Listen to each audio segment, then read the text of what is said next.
Welcome to the Existential Empath Podcast. My name is Tanya, and I am an intuitive empath. My intention is to share valuable tools and techniques that I have learned so you can tap into your own inner healer naturally and intuitively. Welcome back, everyone. Today I have guest Bijou Finney, also known as the Mushroom Mamasita. Bijou is a brand stylist, psychedelic facilitator, and holistic guide, specializing in visionary life design for conscious entrepreneurs. Her therapeutic process teaches business owners how to use psychedelics and healing practices to retrain their central nervous systems. Bijou offers transformational retreats and one-on-one virtual coaching to help entrepreneurs remove mental blocks so they can show up in the world in a more soul-aligned and enjoyable way. Bijou, it is a pleasure to have you on my show today. Thank you so much for joining us. Yeah, thank you for having me.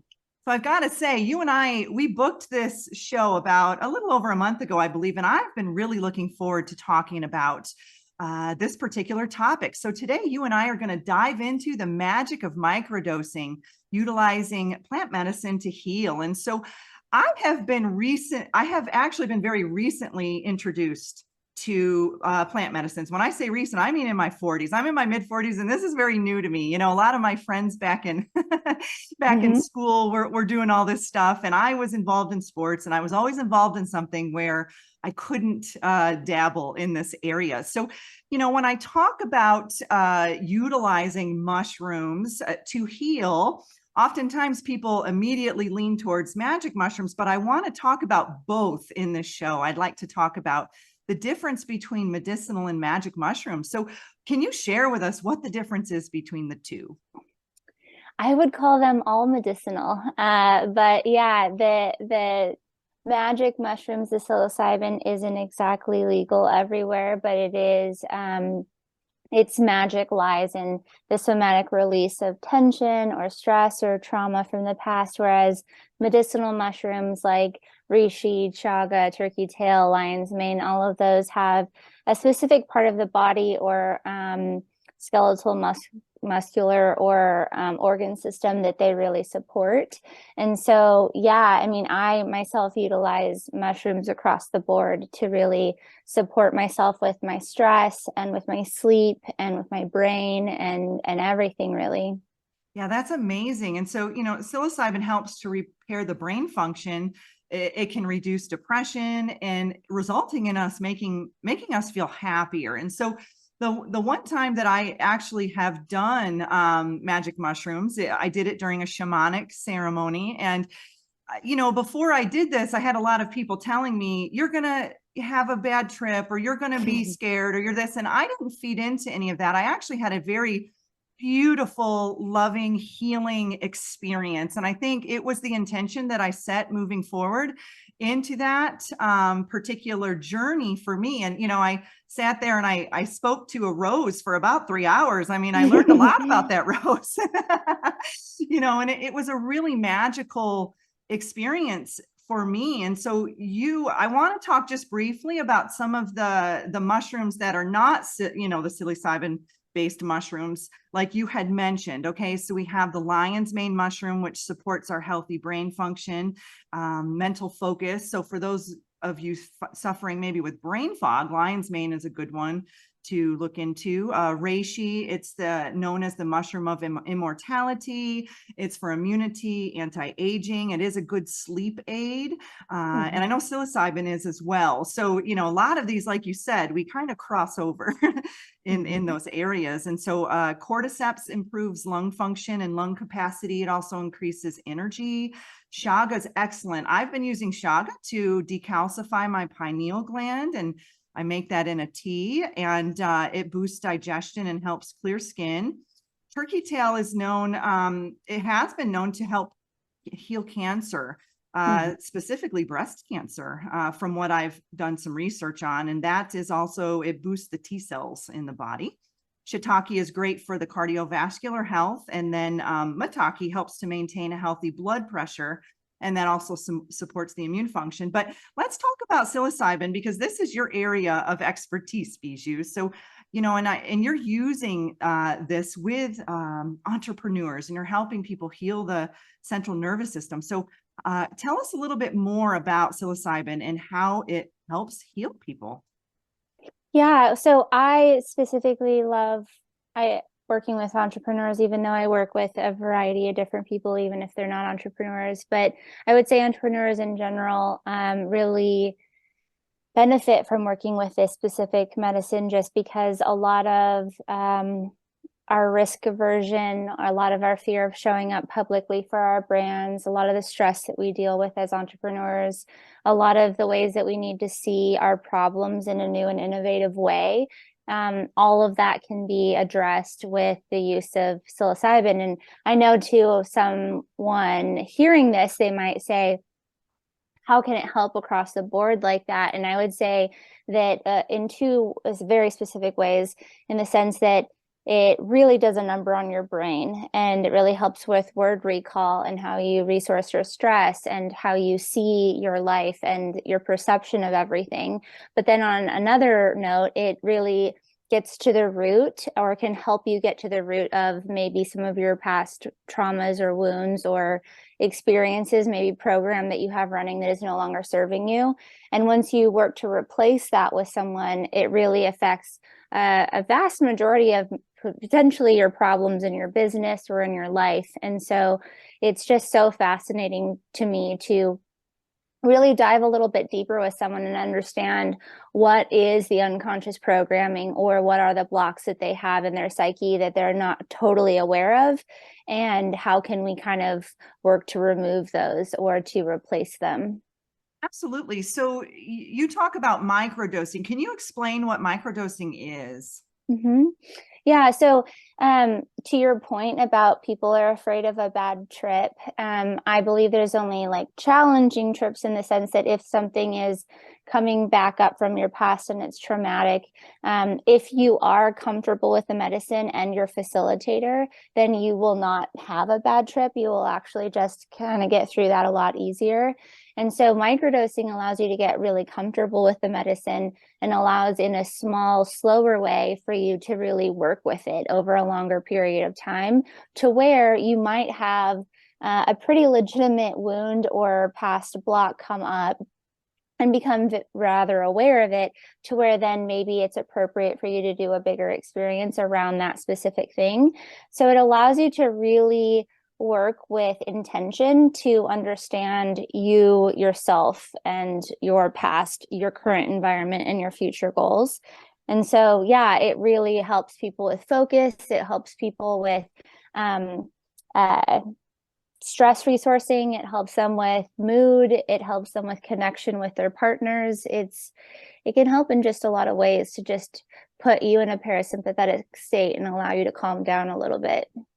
Absolutely. And so when we talk about microdosing, what size dose are we talking about? Is it different for the individual? Or because I know with me, when I did that ceremony, I started off with, was it 3 milligrams? Does that sound right? Or 3 grams? I'm not sure, but 3 grams. Okay, grams. Okay. So, and then I upped it a little bit, and then I was okay. Cause at first I wasn't feeling it, and then it had kicked in. But when we're talking about microdosing, what amounts are we talking about?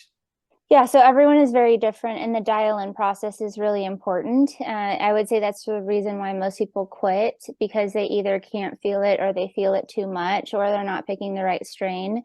And so I would say some of the factors that will affect what will make you feel it and not someone else is body weight, height, if you're on SSRIs, what does your past trauma look like? Can you devote some time to really feeling into it, or is your schedule very busy? All of those things need to be taken into account to understand what the right dose is for you. Some people don't want to feel it at all, and they are okay with taking a little longer to see results without feeling anything, and it just working in the background. Whereas other people want the placebo effect, and they want to feel a little bit of something, so they know something's working, and they can kind of just go about their day. So how are they taking these mushrooms? Are they just eating it, or are they kind of like I take my medicinal mushrooms, I put them in my morning cacao. So I kind of do a ceremony in the morning with mine. I've got I love the 4-sigmatic mushroom blend because it's fruit bodying versus just the mycelium. And so how do you microdose with the psilocybin? So it varies per person, but I would say the majority of people will make their own capsules. And so it's like grinding up everything and putting it into capsule form and weighing it. Whereas some people maybe have sensitive stomachs and they might want to make a tea or a tincture form. But I don't suggest microdosing with chocolate. It's just very hard to tell how much you're eating in that way. And if you're trying to drive or be around your kids, then it's important that you know how much you're taking. Absolutely. And so, when you're working with entrepreneurs, are they microdosing daily? Are they just doing it through ceremony? Or how are you teaching people how to utilize this healing technique? Yeah, so in ritualistic form, maybe you would take it and then you would have a meditation and you would actually understand what it feels like to be in your body and support yourself with a walk or a stretch or a meditation. I don't suggest doing it every day. I know there's a lot of protocols out there that are like 5 days on, 2 days off, especially for women. I feel like it's too much. You need that breathing room in between. And I don't want people developing tolerances because then they just like have to spend more on the product. And so I would say that I typically consult people on a 3 or 4 day a week type protocol and about 3 weeks on and 1 week off a month. And so it depends. If someone's trying to deal with like a very heavy addiction or migraines or something like that, then they would have a different protocol. It depends per person. Okay, so let's talk about legality. I know I live in Idaho. It's not legal here, but I know Oregon has passed some laws about that. So where can people actually do this? I mean, and there'll be a day when we all can, right? We all can across the world. But let's just talk about legality very briefly when it comes specifically to psilocybin. Yeah, so thank goodness for organizations like Decriminalize Nature and MAPS. Like it is moving up in legislation pretty quickly in some states. It is not federally across the board, which I'm hoping for that one day. So that does mean even if it is legal in a state, federally, it's still illegal. Much like cannabis was when it first came out in certain areas. So it really depends on where you are because there are even cities that are legalizing it and not the whole state. And so definitely it's almost changing by the month or year, it seems. And so checking into where it's legal, and if you're interested in it, you can go and do a ceremony there. And then, yeah, it's really all about education and consultation at this point. And then once it is legal, it'll probably be as simple as like your medicinal mushrooms that you're put in your cacao in the morning. I truly believe it's going to be as easy as that for someone to utilize this medicine on a daily basis. That'd be fantastic. And I'm really looking forward to that day, where we can have access to this. And I know in those states you can grow, your own, and similar to states that are now legal with cannabis, you can have a certain amount of plants that you can grow. And so when you're microdosing, say you're an entrepreneur and you're microdosing for those 3 weeks, how functional are you? Is it like, are you kind of really relaxed, or are you on alert, or is everybody different? What does that look like in those beginning stages when you first start microdosing and then you still have to go about your daily activities?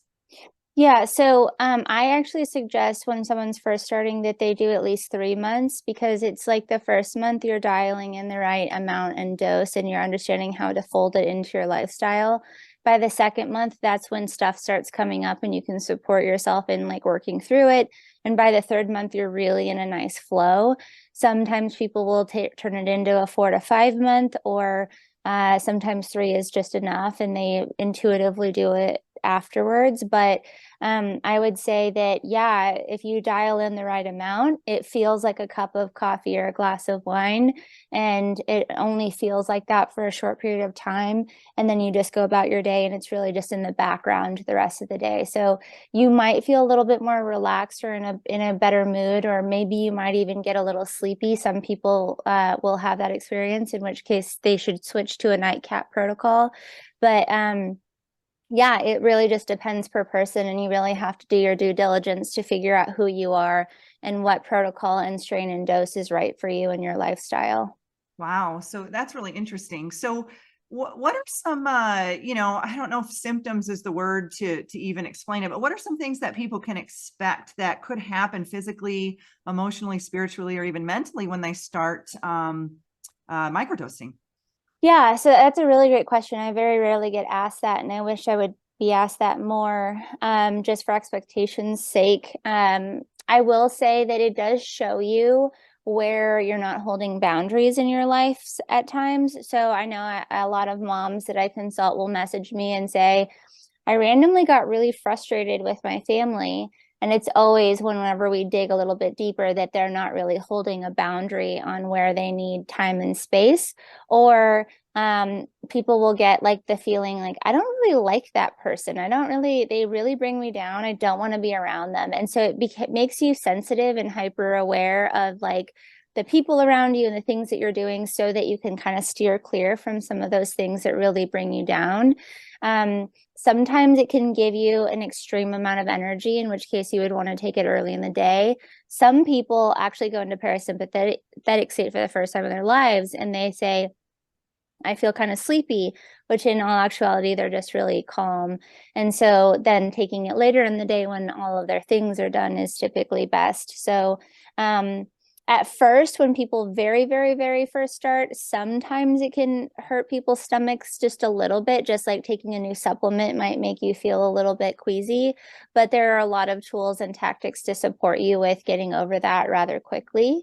And I would say those are like the main ones that I can report from people's experiences. Yeah, and those are very common. I think with any type of healing, you should always be open to expect something, Mhm. whether it be physical or emotional. I know when I did that ceremony, I felt fantastic through the entire time, but then the next morning I woke up and I felt like I had a bruise on the back of my head. It was like something had maybe moved out for healing or whatnot, but that was the only kind of symptom or side effect, if you want to use those words, that I had experienced. So how do microdosing mushrooms actually retrain or reprogram the brain? I work a lot with the subconscious mind. I do EFT tapping, I do quantum healing, hypnosis. And so this is a totally different modality that can also help retrain the brain. So can you explain that, Bijou, and how you work with people to help retrain those subconscious programs that may be holding them back?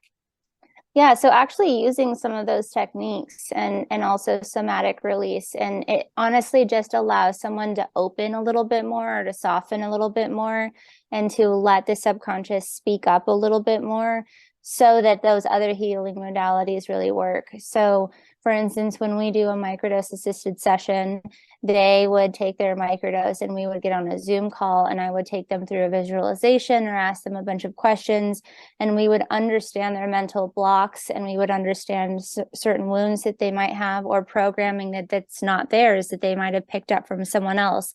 In which case, then during their microdosing protocol, they will actually focus on those things. And it's small changes over time, small habits that help them support this changing in their life, or just sometimes the mere awareness of it is all it takes for them to kind of understand that they're doing that. And so I would say it's just like a knowingness and understanding of themselves a bit more that really supports them in maybe taking a step back and understanding what they're typically doing in certain situations. That's neat. So if people want to start this protocol and they want to work with you, do they have to come to you because it depends on where they live and the legality of it? How does this process work? Because I'm sure people are probably asking that. Yeah, so I work on education and consulting. So I am a therapeutic coach in the sense that I take them through a container, and by the time they're done working with me, they should understand how to utilize this medicine into their lives. And so you can utilize it in recreational senses to maybe better connect with your partner, or really nice big experiences once a year to wipe the slate clean, or microdosing. And so understanding what's right for you and what you have going on is one of my main goals, but then also just immense self-discovery that allows them to understand the changes that need to be made over time. And so I really help them understand, like, what questions should you be asking to be able to source your medicine, and how should you process it yourself, and whatnot. So I can't go into all of the things that I would talk to a client about, but if they have questions, they could obviously reach out to me, and I can support them in understanding a little bit more about how they can utilize this work. Absolutely. And, I guess maybe that would be my one question, if you can answer it, is, what do people need to know to get a good source of it? Because, not getting something with pesticides, not, making sure you know where it comes from. I know when I did my ceremony, the person who grew them put a lot of love and intention and care into them. So if you can answer that question, for those out there, what should they look for when they are looking for psilocybin? Mm-hmm. Good thing is that pesticides are not normally a thing utilized in the growing of mushrooms. It has to be a very clean and sterile environment that is very controlled in order for them to grow. And so you shouldn't be having to worry about that. The thing is that what I find is that people are unaware of the strain and how vastly different they can be. So for instance, they'll come to me and they'll say, I took 3 grams out with my friends one night and I had the best time ever. And then another time I did 3 grams and I was under the table rocking and crying, and it was like the worst experience of my life. And they need to understand that if some mushrooms are sitting on your friend's shelf for 2 years and you take them, that is not a good indication of what 3 grams is to you versus 3 grams of fresh mushrooms. And so asking your grower, like, what is the strain and how old is it? Like, when was it harvested and how has it been stored? And so I would say those are the big things that people might try to take some of the very strong strains for a microdose. And I don't suggest that, because even in a very small amount, your eyesight will still be affected and it feels like a very dense experience rather than a light one.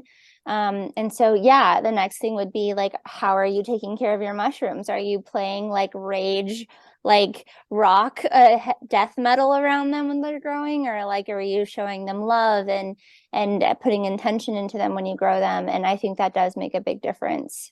With psilocybin, does it matter if it's fruit bodying versus mycelium, similar to, say, lion's mane or reishi? Does that make a difference? Oh yeah, it has to be the fruiting body.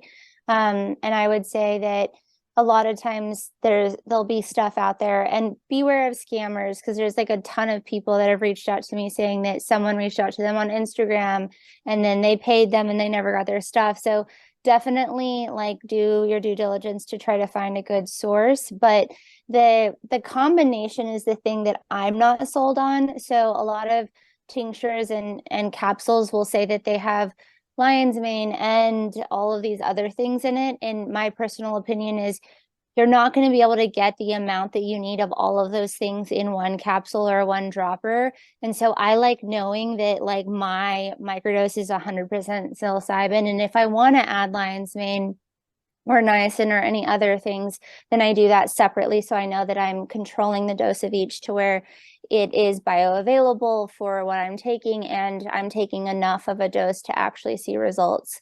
And so I would say that's a big thing, is don't get pulled into the hype of, like, this one pill has everything in it, because that's typically not the case. Sell it and market it. Absolutely. Yeah. I've done my research too on that, because I had to go through several different ways, to get mine. And so, yeah, that's a great point. And definitely be alert to those, especially on Instagram. I know I've had a few reach out to me. I didn't make any purchases, but it was they were kind of hawky, it's like something, and then they're immediately in your messages. So I'm glad you brought that up, because it's really important, especially if you're like me. I'm new to psilocybin. I this is the first show I've done on this, and I'm learning a lot from you and about this process. And these are it's like they're ancient ways of healing, but they're being reintroduced to us, right? So it seems new, but it's really old. It's really ancient ways of healing. And so Bijou, if people want to learn more about microdosing, they want to learn more about psilocybin, how can they contact you? How can they connect with you? Yeah, so I'm really active on Instagram. I also have a website. I have a variety of different ways that people can kind of get comfortable with this medicine, from group containers if they are kind of not into one-on-one work, or one-on-one work that is very light on the support, all the way to very intense on the support. And so a lot of times people start by asking me questions on Instagram or booking a consultation to find out what's right for them, to understand if they're a good candidate, to understand what their lifestyle looks like and what they're trying to get with this healing modality. And so, yeah, it kind of just takes the time to find out what's right for you and how to integrate it into your life. And so on Instagram, your handle is at Mushroom Mamasita. Is that how people can find you? I love that. Yeah. I love the name. And so, thanks. Sue, is there anything that we haven't covered that you feel would be beneficial for the listeners or the viewers today? I would say one of the biggest things that people reach out to me about is this: they have the same mentality as maybe a pharmaceutical, where they have taken a Prozac and they've instantly seen a change in themselves. And I would say that this is not like that. So Prozac is definitely going to cover or numb some of your issues, and so that you instantly don't feel them, whereas mushrooms bring it up and allow you to process it, and you have to do your work to really support your body in moving that energy out of your system and really understanding yourself and literally releasing those emotions and those narratives. And so it takes work. It takes working with someone that you trust. It takes really devotion for a bit to yourself to understand what's coming up, rather than I'm just going to take this capsule and I'm going to be in a better mood. It's not the experience that everybody has. Yeah. And is it important to share with your loved ones that you're doing this, maybe your friends, so that they're aware of some of, maybe you're having some emotional releases or physical changes? Is it beneficial or not to share that with others? Well, that's one of the biggest reasons why I'm passionate about working with people, is that I help them understand when to create these sacred spaces to be able to move emotion, rather than it kind of popping out when it's not an appropriate time. It is nice when couples do it together, or at least your partner knows that you are, to help you integrate so you can talk about it. But it's really nice to have someone that has experience with psychedelics to be able to talk about things that are so hard to put words to, as I'm sure you realized when you were trying to integrate your big experience, is that someone can help you put words to your experience or to what you have going on. And so, yes, you can definitely talk to the people in your life and help them understand that you might be going through something, but it's not going to be very obvious to everyone, other than maybe you're in a better mood. Yeah. And that was my question, I guess, because it's like, if you're really microdosing and then boom, you have a little lash out because you've got some energy coming up. Is it important to share that? But I think just with any healing, it's really up to the individual to make that decision. So, one last question, Bijou, is there anything that you have to share with people who may be fearful of trying this for the first time? Yes, I work with people who have really bought into a lot of the old stories about this stuff, or maybe they had a past experience where they were in a public setting and maybe drinking alcohol and taking way too much and overstimulated and freaked out. And I have to work through that with a lot of people. They'll have some form of PTSD about it. And I will say that getting over the fear is really one of the biggest things that you'll work through when you start microdosing. And that's why I love microdosing, is because it's such a small amount that you really gain trust and you really understand that it's such sub-perceptive feeling and it really does wonders for you. And so I would say if you're really fearful, then work with someone who knows what they're doing, just so that you don't make any mistakes or have any bad experiences while you start working with this. Okay. And so, is it beneficial or not to microdose with, say, caffeine, coffee, or alcohol? Does that make a difference? So when people are dialing in their right dose, I like them to not have anything in their system, because I want them to know what it's like by itself. So for instance, if the mushrooms give you an extreme amount of energy and you just happen to also chug 3 cups of coffee, I want you to know that it's like, which one is it? And you not get like extra jitters. And so, but once you're past the dial-in process, you can go about your normal life and you can utilize cannabis if you're using it, or alcohol or coffee. I will say that most people report back to me that their levels of interest in caffeine and alcohol and cannabis drop substantially, just because they don't need that support as much anymore, or they just like kind of lose that bit of addiction that they might have to it.